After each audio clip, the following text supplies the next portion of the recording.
안녕하십니까. 다산앤 피플입니다. 이슈와 딜레마를 함께 풀어보는 팡세와 에세 시작하겠습니다. 한국전력공사의 예산 집행 방식이 도마 위에 올랐습니다. 누적 적자 43조 원을 해소하지 못하고 있는 한전이 주민들 달래기를 위해서 3년간 4,500억 원이나 썼다고 언론들이 보도했는데, 이 문제를 살펴보겠습니다. 한전이 지역 주민들 달래기 예산 집행 규모를 올해 20% 늘린 것으로 나타났습니다. 정부가 전력망 확충법에 따라서 송변전 설비 설치 지원금을 확대하기로 하면서 집행 규모는 더욱 늘어날 전망입니다.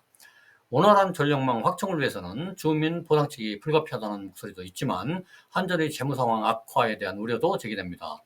한전 자료에 따르면 송변전 설비 설치 지역 주민 지원금 집행액은 2022년 1,485억 원, 2023년 1,500억 원, 2024년 1,510억 원으로 매년 증가했습니다.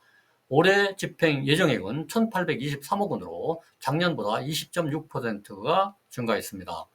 송전탑 같은 기피시설에 대한 지역 주민들의 반발을 줄이기 위한 그런 차원에서 지원금 집행이 매년 늘어난 것으로 보인다고 매일경제신문 등이 보도했습니다. 한전은 일반적으로 지원금을 직접 지원과 공동 지원 형태로 구분해서 집행하고 있습니다.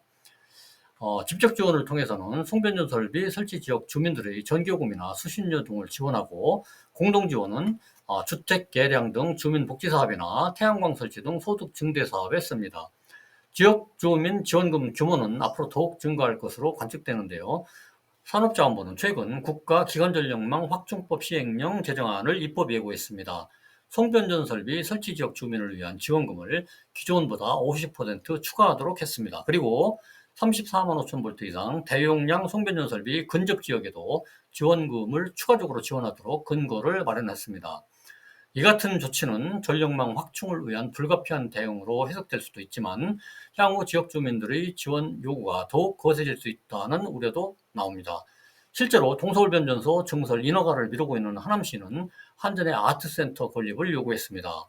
하남시는 동서울변전소 증설 신청에 대한 불허 처분이 부당하다는 경기도 행정심판위원회 판결에도 불구하고 몇 달째 지금 인허가를 내주지 않고 있습니다. 이 문제를 살펴보면은 송변전 설비 중에서 송전선이 지나가는 송전선 밑의 땅에 대한 보상금, 즉 선화지 보상금은 정당한 보상입니다.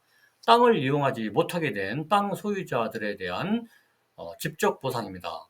변전소를 건설하기 위해서 수용하는 땅에 대한 보상금도 마찬가지로 문제가 되지 않습니다.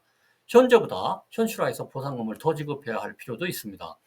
그런데 문제는 하남시가 아트센터 건립을 요구하는 경우처럼 인근에 송변전 설비가 있다는 이유로 대가를 요구하는 경우입니다.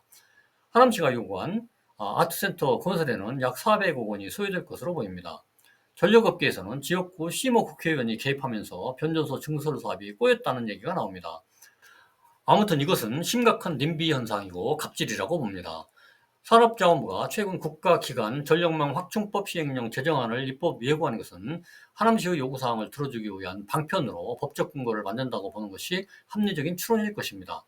한전 사장은 하남시의 요구를 거부하면서 전국의 변전소가 약 900개인데 증설할 때마다 아트센터 같은 대규모 예산 사업을 진행할 수는 없다고 말했습니다.